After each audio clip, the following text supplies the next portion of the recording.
Genesis 32. And on his way Jacob came face to face with the angels of God, and when he saw them he said, This is the army of God. So he gave that place the name Mahanaim. Now Jacob sent servants before him to Esau his brother in the land of Seir, the country of Edom. And he gave them orders to say these words to Esau, Your servant Jacob says, Till now I have been living with Laban, and I have oxen and donkeys and flocks and men servants and women servants. And I have sent to give my lord news of these things, so that I may have grace in his eyes. When the servants came back, they said, We have seen your brother Esau, and he is coming out to you, and 400 men with him.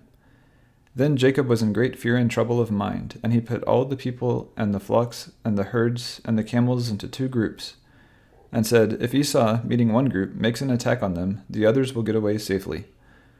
Then Jacob said, O God of my father Abraham, the God of my father Isaac, the Lord who said to me, Go back to your country and your family, and I will be good to you. I am less than nothing in comparison with all your mercies, and your faith to me, your servant. For with only my stick in hand I went across Jordan, and now I have become 2 armies. Be my savior from the hand of Esau, my brother, for my fear is that he will make an attack on me, putting to death mother and child. And you said, Truly I will be good to you, and make your seed like the sand of the sea, which may not be numbered. Then he put up his tent there for the night, and among his goods he took, as an offering for his brother Esau, 200 she-goats and 20 he-goats, 200 females and 20 males from the sheep, 30 camels with their young ones, 40 cows, 10 oxen, 20 donkeys, and 10 young donkeys. These he gave to his servants, every herd by itself, and said to his servants, Go on before me, and let there be a space between one herd and another. And he gave orders to the first, saying, When my brother Esau comes to you and says, Whose servants are you, and where are you going, and whose are these herds? Then say to him, These are your servant Jacob's. They are an offering for my lord, for Esau. And he himself is coming after us. And he gave the same orders to the second and third, and to all those who were with the herds, saying, This is what you are to say to Esau when you see him. And you are to say further, Jacob, your servant, is coming after us. For he said to himself, I will take away his wrath by the offering which I have sent on, and then I will come before him. It may be that I will have grace in his eyes.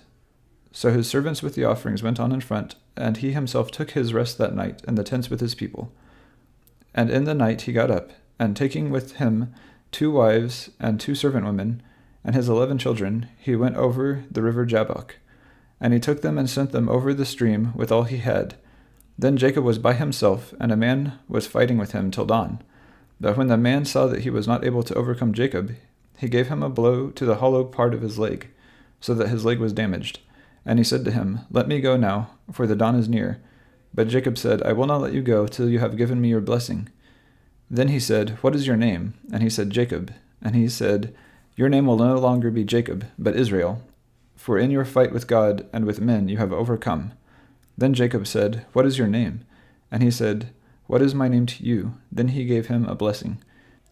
And Jacob gave that place the name of Peniel, saying, I have seen God face to face, and I am still living.